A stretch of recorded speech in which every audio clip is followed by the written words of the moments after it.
Hello, listeners! Welcome to Eshoboishunibyanika by Anika. In today's episode, we have The Lottery, a short story by Shirley Jackson.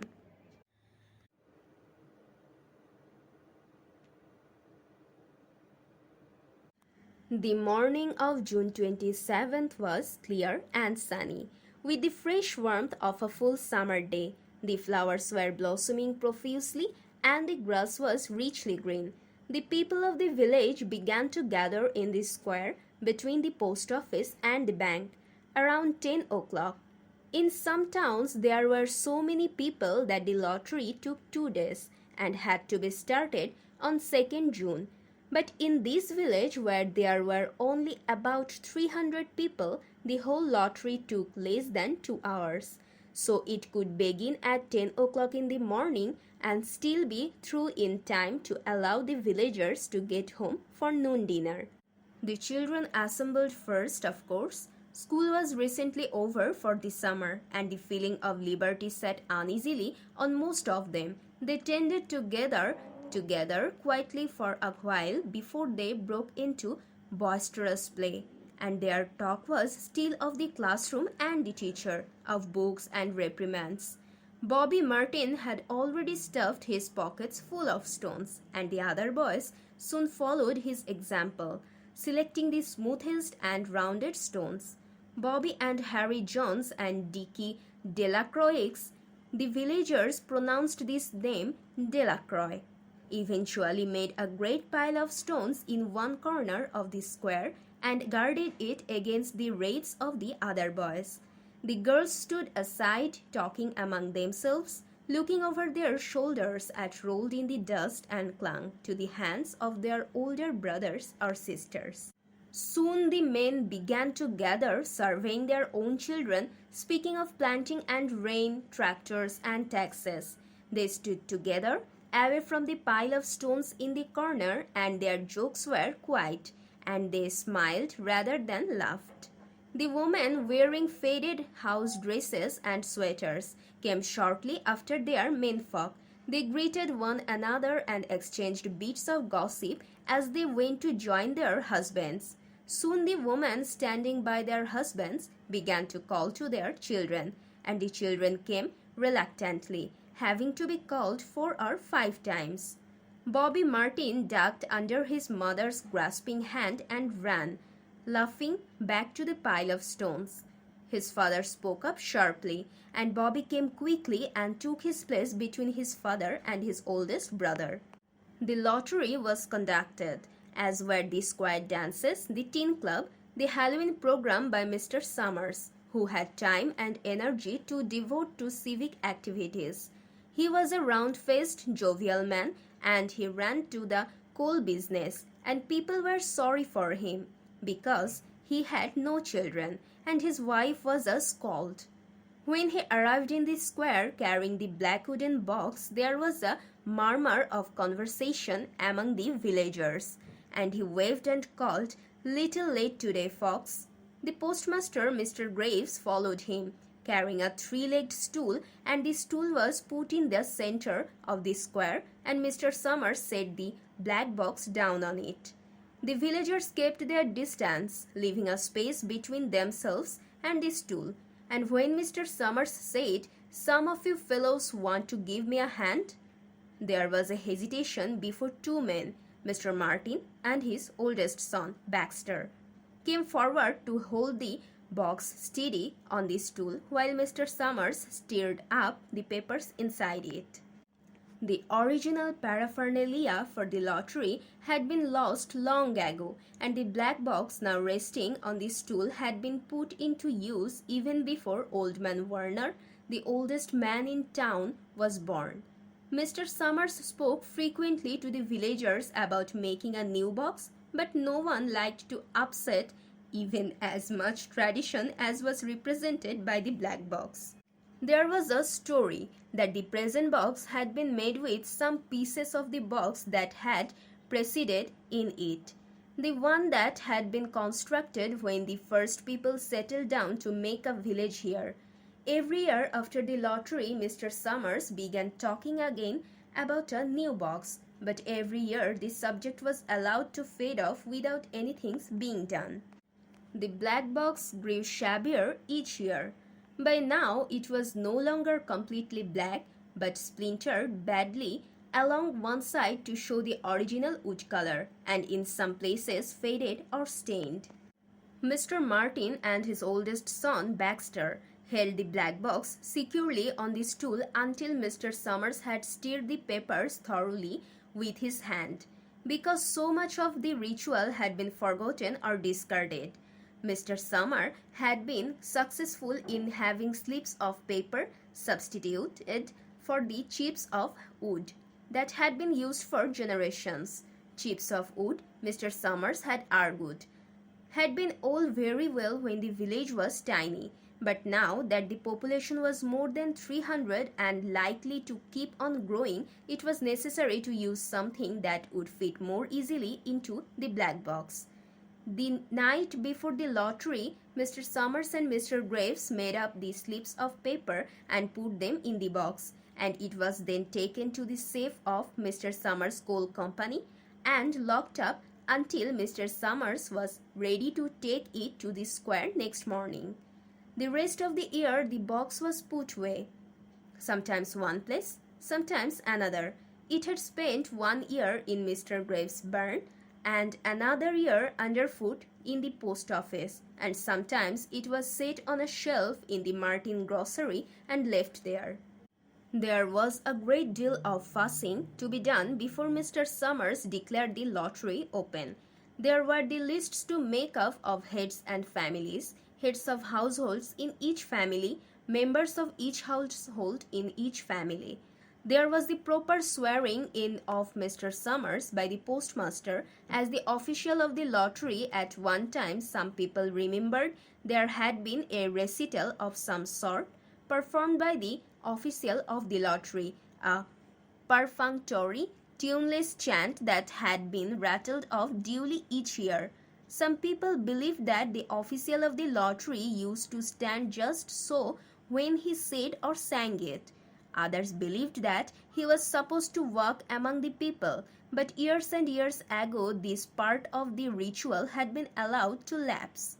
There had been also a ritual salute, which the official of the lottery had used to addressing each person who came up to draw from the box, but these also had changed with time. Until now, it was felt necessary only for the official to speak to each person approaching.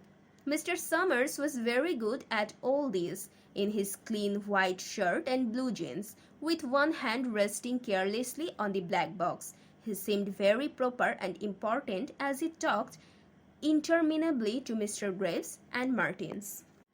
Just as Mr. Summers finally left off talking and turned to the assembled villagers, Mrs. Hutchinson came hurriedly along the path to the square, her sweater thrown over her shoulders, and slid into place in the back of the crowd. "Clean forgot what day it was," she said to Mrs. Delacroix, who stood next to her, and they both laughed softly. "Thought my old man was out back stacking wood," Mrs. Hutchinson went on, "and then I looked out the window and the kids was gone. And then I remembered it was the 27th and came running." She dried her hands on her apron, and Mrs. Delacroix said, "You were in time, though. They're still talking away up there." Mrs. Hutchinson craned her neck to see through the crowd and found her husband and children standing near the front. She tapped Mrs. Delacroix on the arm as a farewell and began to make her way through the crowd.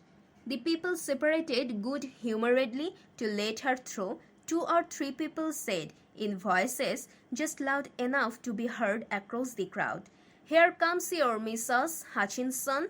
And Bill, she made it after all.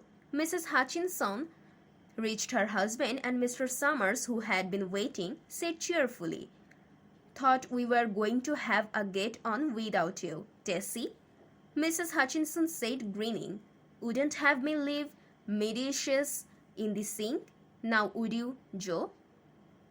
and soft laughter came through the crowd as the people started back into position after Mrs. Hutchinson's arrival. "Well now," Mr. Summers said soberly, "guess we better get started, get this over with, so's we can go back to work. Anybody ain't here?" "Dunbar," several people said. "Dunbar, Dunbar." Mr. Summers consulted his list. "Slide Dunbar," he said. "That's right. He's broke his leg, hasn't he? Who's drawing for him?" "Me, I guess," a woman said, and Mr. Summers turned to look at her. "Wife draws for her husband." Mr. Summers said, "Don't you have a grown boy to do it for you, Jenny?" Although Mr. Summers and everyone else in the village knew the answer perfectly well, it was the business of the official of the lottery to ask such questions formally. Mr. Summers waited with an expression of polite interest while Mrs. Dunbar answered. "Horace is not but 16, wait," Mrs. Dunbar said regretfully. "Guess I got a fill-in for the old man this year." "Right," Mr. Summers said.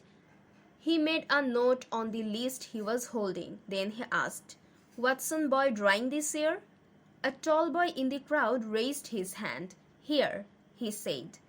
"I'm drawing for my mother and me." He blinked his eyes nervously and ducked his head as several voices in the crowd said things like, "Good fellow, lad," and "Glad to see your mother's got a man to do it."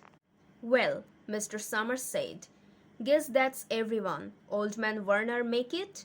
"Here," a voice said, and Mr. Summers nodded.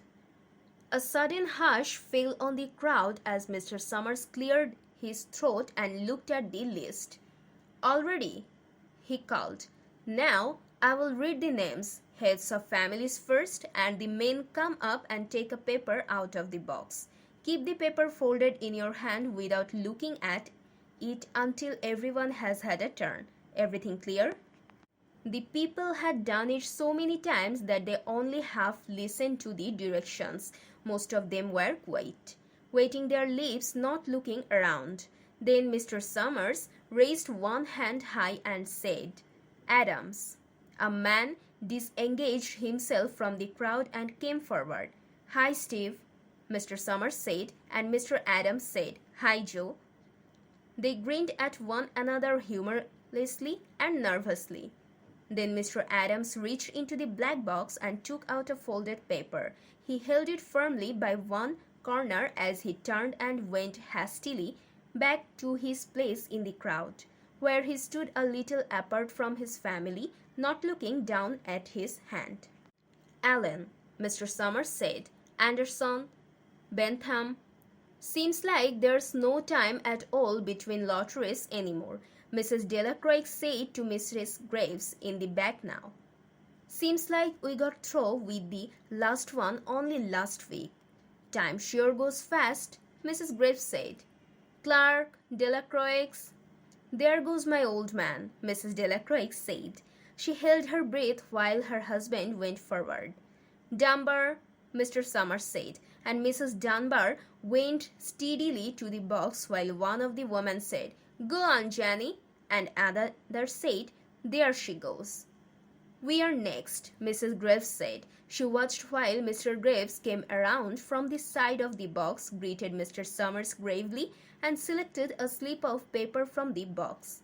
By now, all through the crowd there were men holding the small folded papers in their large hand, turning them over and over nervously.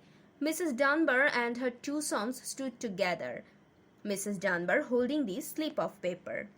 "Herbert, Hutchinson, get up there, Bill," Mrs. Hutchinson said, and the people near her laughed. "Jones, they do say," Mr. Adams said to old man Werner, who stood next to him, "that over in the North Village they are talking of giving up the lottery." Old man Werner snorted. "Pack of crazy fools," he said. "Listening to the young folks, nothing's good enough for them.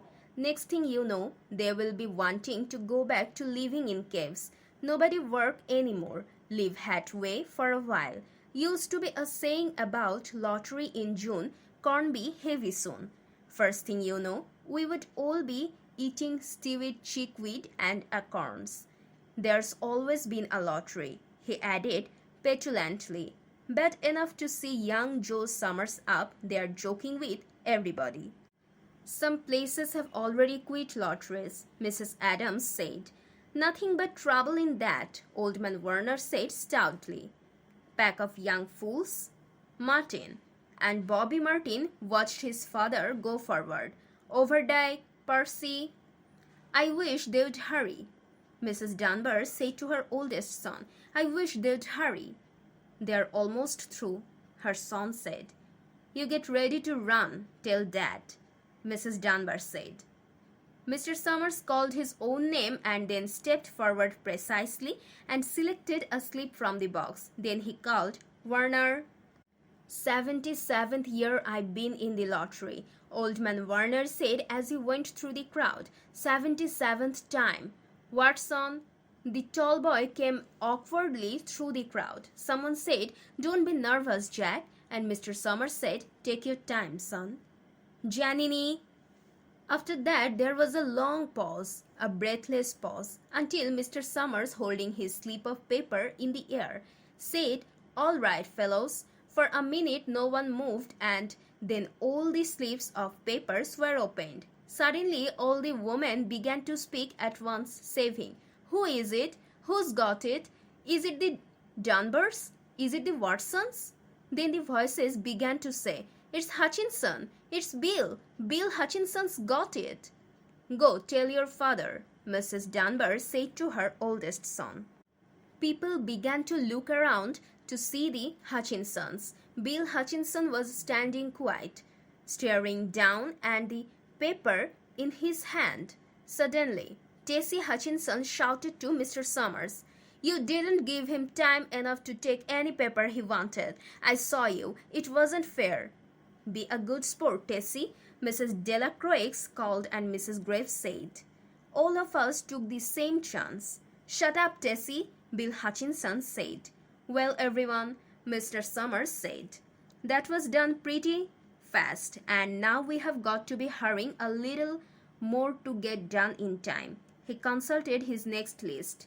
Bill, he said, you draw for the Hutchinson family. You got any other households in the Hutchinsons?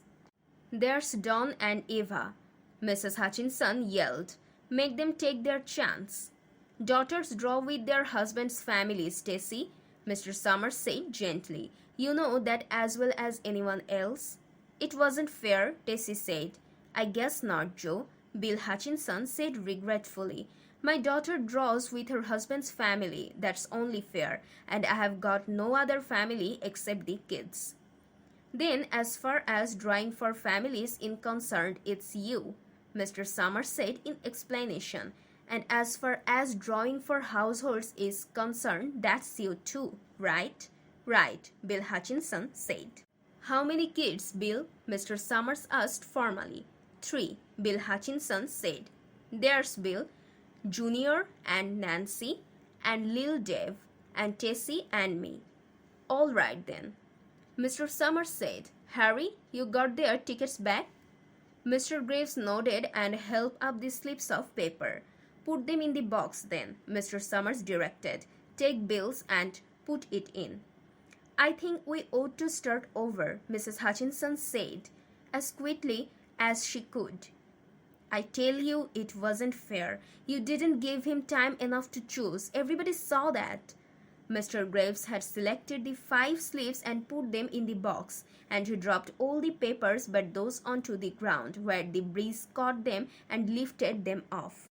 Listen, everybody, Mrs. Hutchinson was saying to the people around her. Ready, Bill? Mr. Summers asked, and Bill Hutchinson, with one quick glance around at his wife and children, nodded. Remember, Mr. Summers said, take the slips and keep them folded until each person has taken once. Harry, you help little Dave. Mr. Graves took the hand of the little boy, who came willingly with him up to the box. Take a paper out of the box, Davy, Mr. Summers said. Davy put his hand into the box and laughed. Take just one paper, Mr. Summers said. Harry, you hold it for him. Mr. Graves took the child's hand and removed the folded paper from the tight fist and held it while little Dave stood next to him and looked up at him wonderingly. Nancy next. Mr. Summers said Nancy was 12, and her school friends breathed heavily as she went forward, switching her skirt, and took a slip daintily from the box. Bill Jr., Mr. Summers said, and Billy, his face red and his feet overlarge, knocked the box over as he got a paper out. Tessie, Mr. Summers said. She hesitated for a minute, looking around defiantly, and then set her lips and went up to the box. She snatched a paper out and held it behind her. Bill, Mr. Summers said, and Bill Hutchinson reached into the box and felt around, bringing his hand out at last with the slip of paper in it. The crowd was quiet. A girl whispered, "I hope it's not Nancy," and the sound of the whisper reached the edge of the crowd. "It's not the way it used to be," Old Man Warner said clearly. "People ain't the way they used to be." "All right," Mr. Summers said. "Open the papers. Harry, you open Little Dave's." Mr. Graves opened the slip of paper, and there was a general sigh through the crowd as he held it up, and everyone could see that it was blank. Nancy and Bill Jr. opened theirs at the same time, and both beamed and laughed, turning around to the crowd and holding their slips of paper above their heads. "Tessie," Mr. Summers said. There was a pause, and then Mr. Summers looked at Bill Hutchinson, and Bill unfolded his paper and showed it. It was blank. "It's Tessie," Mr. Summers said, and his voice was hushed. "Show us her paper, Bill." Bill Hutchinson went over to his wife and forced the slip of paper out of her hand.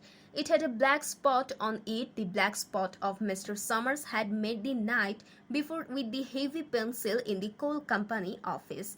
Bill Hutchinson held it up, and there was a stir in the crowd. "All right, folks," Mr. Summers said. "Let's finish quickly." Although the villagers had forgotten the ritual and lost the original black box, they still remembered to use stones. The pile of stones the boys had made earlier was ready. There were stones on the ground with the blowing scraps of paper that had come out of the box. Delacroix selected a stone so large she had to pick it up with both hands and turned to Mrs. Dunbar. "Come on," she said. "Hurry up." Mr. Dunbar had small stones in both hands, and she said, grasping for breath, "I can't run at all. You will have to go ahead and I will catch up with you." The children had stones already, and someone gave little Davy Hutchinson few pebbles. Tessie Hutchinson was in the center of a cleared space by now, and she held her hands out desperately as the villagers moved in on her. "It isn't fair," she said. A stone hit her on the side of the head. Old Man Warner was saying, come on, everyone." Steve Adams was in the front of the crowd of villagers with Mrs. Graves beside him. "It isn't fair, it isn't fair," Mrs. Hutchinson screamed, and then they were upon her.